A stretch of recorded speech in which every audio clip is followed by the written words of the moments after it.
Welcome to the shadows. This is MrsSinister, where terrifying tales lull you to sleep.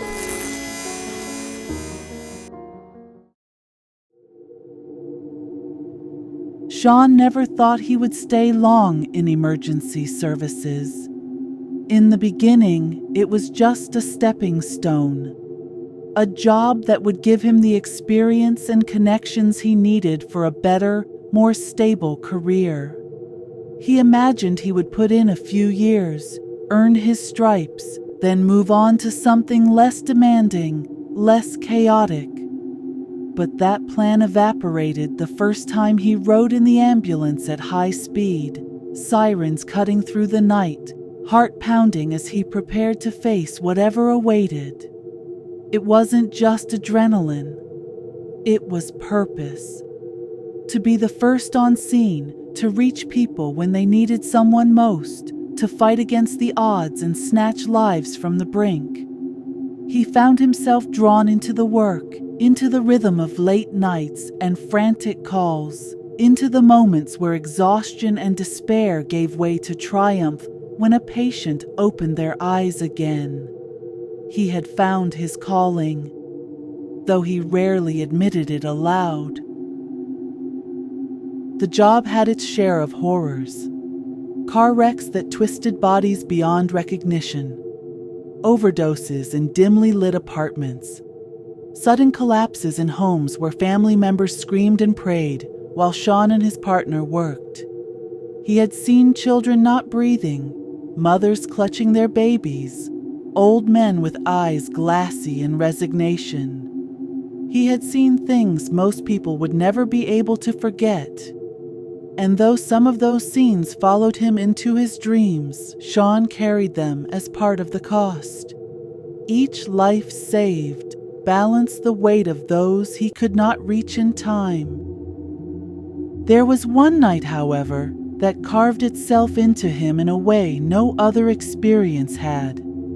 It started like so many other calls. Ordinary on the surface. Nothing unusual in the dispatcher's voice as details were relayed. A drunk driver had crashed into a light pole downtown. A single vehicle incident. No mention of multiple injuries, no fire, no collapse of the structure. Just a car against a pole. The kind of thing Sean had responded to countless times. He knew the risks, though. Even small crashes could lead to pileups if not cleared quickly. Even minor injuries could escalate if ignored. And late at night, when the roads were emptier but far more dangerous with intoxicated drivers, time was everything. They arrived within minutes. The flashing lights of police cars bounced off the facades of nearby buildings, casting long shadows across the street. The vehicle sat skewed against the metal pole, its hood crumpled, smoke drifting upward in slow curls. The pole itself stood firm, dented but unyielding, and the car's airbags had deployed. Bystanders had already gathered, forming that familiar semicircle of curiosity and voyeurism. Some whispered, some pointed, a few raised their phones to capture the scene. The city never slept, and even at this hour there were always eyes. Sean moved quickly. The driver's side window was intact, cracked but unbroken. The door was slightly jammed, but with a bit of force, it opened. The man inside was slumped against the seatbelt, head lolling forward. Blood traced a thin line from his temple to his cheek, mixing with the smear at his lip. The injuries looked superficial at first glance, nothing catastrophic. Sean expected to find a pulse, to hear groans of pain or the slurred protests of intoxication. Instead, there was nothing. His gloved fingers pressed against the man's neck, against his wrist. Silence. It didn't add up. The crash was not severe enough to have caused instant death. The man's body bore none of the trauma Sean had seen in fatalities. His mind raced through possibilities. A hidden internal bleed? A stroke? A heart attack at the wheel? Something else that had stopped him before the car had? Sean shouted for his partner, the urgency clear, and they began the practiced rhythm of resuscitation. Airway, breathing, circulation. Hands pressing, equipment buzzing, the world narrowing to the fragile vessel before them. It was then, in the flurry of motion, that Sean's eyes flicked upward, beyond the windshield, to the crowd, and his breath caught. Among the faces watching, he saw the driver. Not the broken, bloody man they worked on, but the same man standing upright, whole, his clothes neat, his face clean. He stood still, unmoving, eyes locked directly on Sean. There was no mistaking him. The same shape of jaw, the same short hair, the same heaviness in the brow. Only now his features carried something else, an ache, a sorrow, a weight of finality that Sean could not name. For a heartbeat, Sean faltered. His hands froze, mind jolted by the impossible sight. He looked back at the man in the car, then back to the bystander. Identical. One living, one dead, and yet the roles reversed. He blinked, hoping exhaustion was playing tricks. But when his eyes adjusted, the figure remained, standing solid among the others. The man did not move, did not push closer or call out. He only watched. Sean's pulse thundered in his ears. Training screamed at him to keep working, to focus, to save the life before him. He forced his attention downward, resuming compressions, counting in his head, willing the body beneath him to return. Yet the sensation of eyes on him did not fade. He could feel it, heavy, unwavering. They loaded the man onto the stretcher, the motions automatic after so many years. As they wheeled him toward the ambulance, Sean glanced back once more. The crowd had shifted, phones rising higher, voices murmuring. And there he was again. The driver, his double, standing at the edge of the crowd. This time his expression softened. A faint smile curved his lips, and slowly, deliberately, he raised a hand and waved. Not a frantic wave, not a cry for help, but a calm, resigned farewell. Sean's chest tightened. The stretcher jolted as it was lifted into the ambulance, snapping him back into motion. He climbed inside, hands steady though his mind churned. They continued their efforts as the vehicle roared toward the hospital, but deep down, Sean already knew. The body beneath his hands was slipping further away with each passing second. At the hospital, the team took over, the crash of monitors and the rush of voices filling the sterile space. Sean stepped back, gloves bloody, sweat dripping down his neck, and watched as the inevitable unfolded. The monitor was flatlined. Efforts continued, but hope dwindled, and at last the doctor called it. The man was pronounced dead. Sean removed his gloves slowly, the weight of what he had seen pressing on him. He knew what would be written on the reports. Male driver, mid-30s, single vehicle accident, cause of death under investigation, suspected medical emergency. But the report would never mention the impossible truth, that as Sean fought to bring him back, he had seen the man already gone, standing among the living, bidding farewell. The shift continued.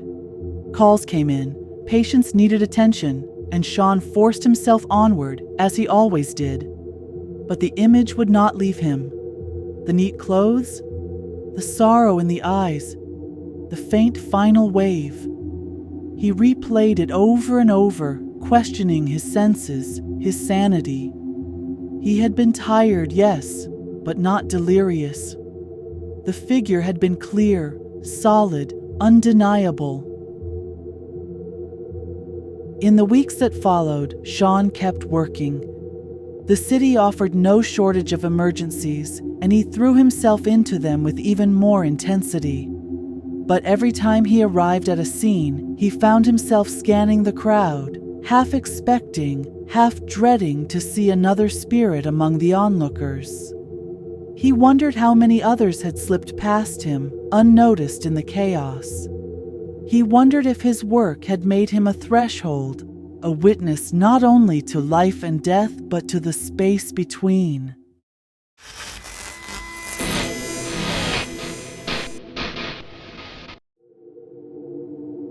Janet had always known her life would not be simple.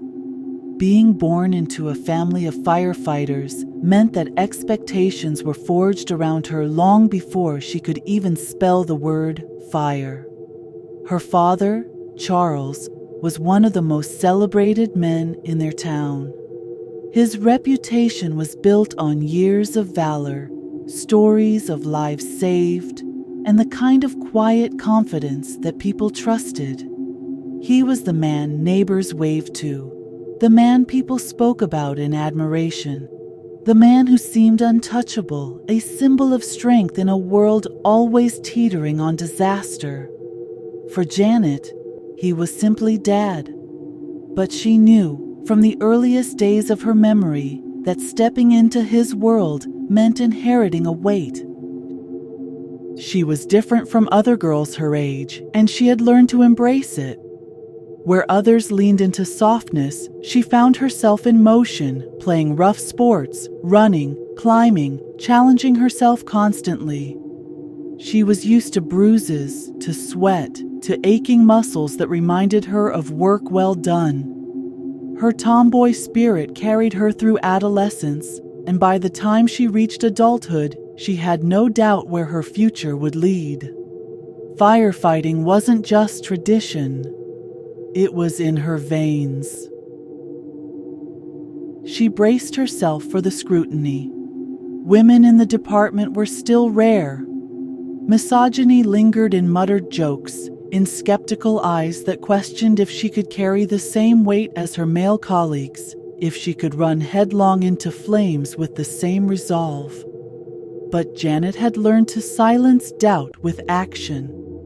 When the alarm rang and the trucks rolled out, she pulled her gear on as quickly as anyone, climbed ladders with strength honed through years of training, and faced heat and smoke without flinching.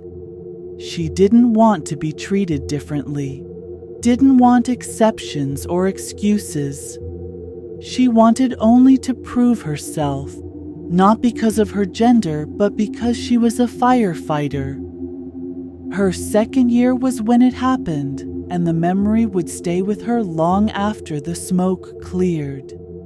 The call came in for a fire at an old warehouse on the edge of town, a structure that had been sitting half forgotten for years, used now as a storage space for rubber materials. Rubber meant smoke that was black, thick, and lethal, each breath a dagger to the lungs. The danger was immediate, the kind of blaze that could overwhelm quickly. And as the team geared up, Janet felt her usual nerves coiled tight, sharpening her focus. They arrived to find the building already consumed. Flames leaping like beasts freed from chains, black clouds rising into the night sky and choking the stars. Sirens wailed, engines roared, shouts cut through the chaos. Janet took her position with the hose, her muscles straining as she worked with her crew to direct the heavy stream toward the heart of the inferno. The heat was suffocating, sweat running down her spine beneath the layers of protective gear. The world narrowed to fire and water, to the roaring battle between destruction and salvation. It was then that she saw him. At first it registered as movement within the flames, and instinct screamed at her that someone was trapped. She adjusted her grip, ready to call out, ready to push forward. But as the figure emerged clearer, her voice died in her throat. It was a man walking casually, upright, engulfed entirely in fire. His body was consumed in dancing flames, yet his posture betrayed no agony. He did not stumble, did not scream, did not thrash as any victim would. He moved with deliberate steps, steady, almost regal, as though the fire were not his enemy, but his essence. Janet's eyes locked on his, and in that moment the blaze seemed to quiet around her. His gaze pierced her, not just seeing her, but stripping her open, reaching inside to places she had never exposed. It was as though he knew her doubts, her fears, her burdens, and he studied them with terrible clarity. Her body refused to move. The hose grew heavier in her grip, her arms trembling, her breath shallow. Around her, shouts continued, commands were issued, but all of it faded beneath the soundless connection between her and the burning man. His flames licked upward into the night, but his face did not twist in agony. He was the fire, alive in it, part of it. He turned then, slowly, breaking the invisible tether, and walked toward a nearby building. Janet watched, still frozen, as he reached its wall. Without hesitation, he plunged forward, diving into the solid surface as though it were water. The flames surrounding him erupted outward, exploding against the building in a violent burst. In an instant, fire drenched the structure, climbing and consuming it with unnatural speed. It was no ordinary spread, no accident of wind or sparks. It was as if his very essence had seeded the flames, birthing them stronger, wilder. Janet's world tilted. The sight overwhelmed her, and before she could comprehend, the weight of her gear, the searing heat, and the shock pressed her into darkness. When she awoke, the sterile ceiling above her brought no comfort. She lay in a hospital bed, the sheets tucked around her, her body sore and heavy. Her chest rose and fell quickly, panic spiking as fragments of memory slammed back into her. The man of fire, his eyes, his dive into the wall, the eruption. She tried to sit up, machines beeping in protest, nurses rushing in with soft hands urging her to rest. Her head swam with questions, but the words lodged in her throat. Later, she learned what the others had seen. To them, there had been no man, no impossible figure striding through flames. They said she froze mid-action, standing rigid with the hose still in her grip.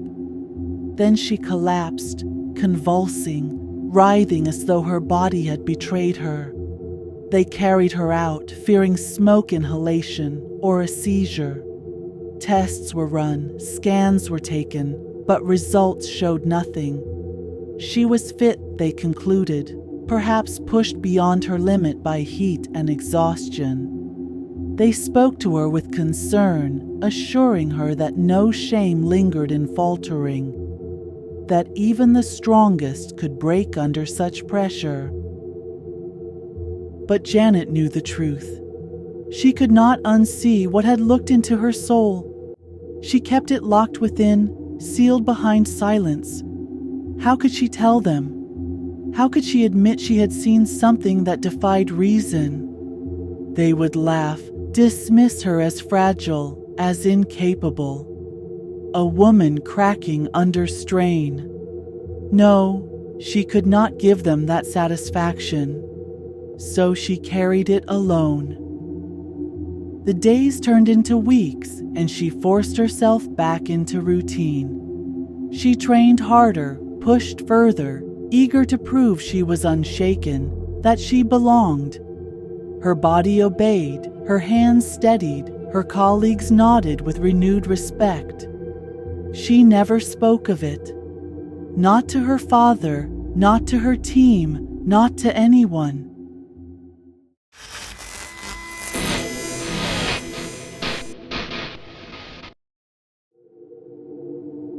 Jeff had been a paramedic for so long that the job had become second nature to him. The rush of sirens, the chaos of accidents, the blur of blood and broken bones. It had all settled into his veins like a second heartbeat. Most of the younger recruits looked to him with awe and a bit of envy. He was steady under pressure, sharp in his decisions, and somehow still carried a sense of humor that helped keep people grounded. Over the years, he'd grown into more than a responder. He was also a teacher. Schools, companies, hiking groups, even summer camps called on him to give talks and demonstrations on first aid. He could make complex procedures simple and knew how to twist his jokes so that even the most nervous person laughed. That morning had been like many others. He stood before a group of high school students visiting from the city, kids excited about their upcoming camping trip in the woods just outside town. Most of them had energy to burn, restless from being cooped up on a bus. Jeff, knowing his audience, cut his usual long introduction short and hooked them with a quick story about a sprained ankle turning into a 5-mile piggyback ride. The kids laughed. The teachers smiled with relief. He used props, demonstrated CPR with a mannequin, cracked jokes about bug bites and poison ivy, and still managed to drive home the seriousness of knowing how to react when things went bad. By the end of the session, even the city kids who thought themselves too cool for a seminar were leaning forward, paying attention. Jeff left the event with that light sense of satisfaction he always got when he knew he'd reached people. He never imagined he'd see them again so soon. That night, the call came in. Emergency dispatch reported a mountain lion attack near the camping grounds. The words struck everyone as odd. Mountain lions weren't known to wander close to town, let alone attack groups of people. Still, protocol was protocol. Jeff and his partner grabbed their gear and headed out, sirens slicing through the quiet night. What greeted them was chaos. Patrol cars lined the dirt road, their lights strobing against the trees. The smell of pine mixed with blood in the cold air. Voices echoed, some frantic, some hollow. As Jeff approached the clearing, the scene sharpened into horror. Teenagers sat or lay on the ground, some wrapped in blankets, others crying into their knees. The wounded were the worst of all. A boy clutched the mangled stump of his arm, blood soaking through makeshift bandages fashioned from torn shirts. A girl lay on her back, her face shredded so badly she was nearly unrecognizable, her breathing shallow and ragged. 2 others bore deep claw marks across their torsos and legs. It looked like carnage, the kind Jeff had only seen in hunting accidents or industrial mishaps. He dropped into work without hesitation. Gauze pressed into wounds, tourniquets tightened, IV lines prepared. His hands moved fast, precise, honed by decades of practice. Inside, though, his chest was heavy. These were the same kids he'd just spoken to that morning, laughing at his jokes, rolling their eyes at his demonstrations. Now they were drenched in blood, whimpering and broken. He swallowed the emotion, shoving it deep so he could do what needed to be done. The cops kept asking the campers questions. Where had the animal gone? How had it come at them? Most of the kids were incoherent with shock, stammering about shadows, snarls, and pain. But one boy, pale and trembling, spoke clearly enough to draw Jeff's ear. He said it hadn't been a mountain lion. The officers pressed him, their pens hovering, eyes sharp. The boy's voice cracked but didn't falter. He said the creature walked on two legs. He said it didn't move like a cat, didn't even look like one. It was taller, upright, and its body was striped. Not the tawny brown of a lion, but brindle, like a dog with a mottled coat.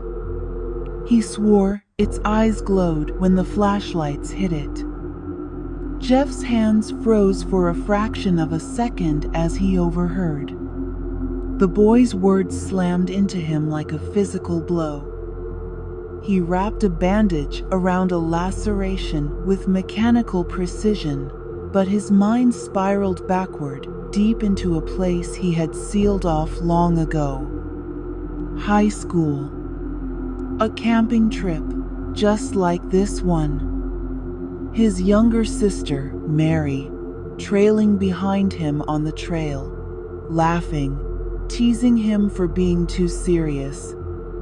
The night air that had seemed harmless then. The sudden crack of branches. The scream that had cut through the darkness. And then, blood. So much blood. Mary torn open, claw marks raking across her chest, her life spilling out into the dirt. He had seen it then. He had seen the creature. The same upright, striped figure the boy described.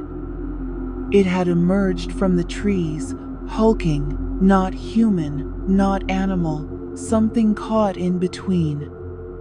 Its face was shadowed, but its eyes burned. He remembered freezing, remembered the stench of iron in the air, remembered his sister's hand twitching as she bled to death. He had been too young, too untrained, too stunned to save her. That night had never left him, though over the years he had buried it, locked it away under layers of denial and routine. His family called it a mountain lion attack. That's what the officials said, what the papers printed. They accepted it because they had to. But Jeff had known, deep down, that it wasn't true. He had seen the thing that killed her. And he knew now, hearing the boy's terrified testimony, that it hadn't been a nightmare. It was real. He finished his work on the wounded with a grim intensity. His mind split between the present and the past. The kids were loaded into ambulances, their cries fading with distance. The cops murmured among themselves, some shaking their heads, some scribbling as if they'd already dismissed the boy's story as hysteria. But Jeff knew better. Back in the quiet of the ambulance, he sat with his gloves stained and his chest hollow. He realized, with startling clarity, why he had become a paramedic. It hadn't just been about helping people. It hadn't just been about purpose. It had been about Mary. About the guilt of not knowing how to save her, of standing there helpless as the creature tore her life away. He had chosen this path so no one else would bleed out in front of him, so no one else would be lost the way she had been. All those years of saving others, of teaching kids about CPR and bandaging, all the jokes and smiles and speeches, it had come full circle. He could patch wounds, stop bleeding, restart hearts. But he could never stop what had killed her. It was still out there, It had always been out there. The boy's words replayed in his mind, word for word, as though they had been drawn from his own memory.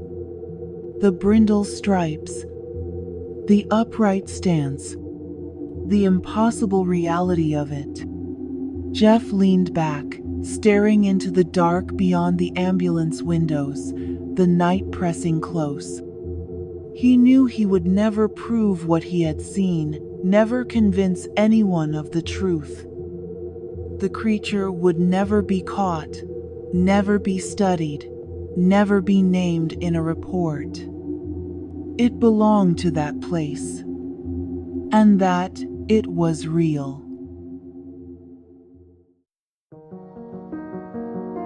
Do you have a terrifying tale of your own? Send your story to official MrsSinister@gmail.com. And don't forget to like, subscribe, and tap the bell. Sleep tight, if you can. And remember, the things lurking in the dark are always watching.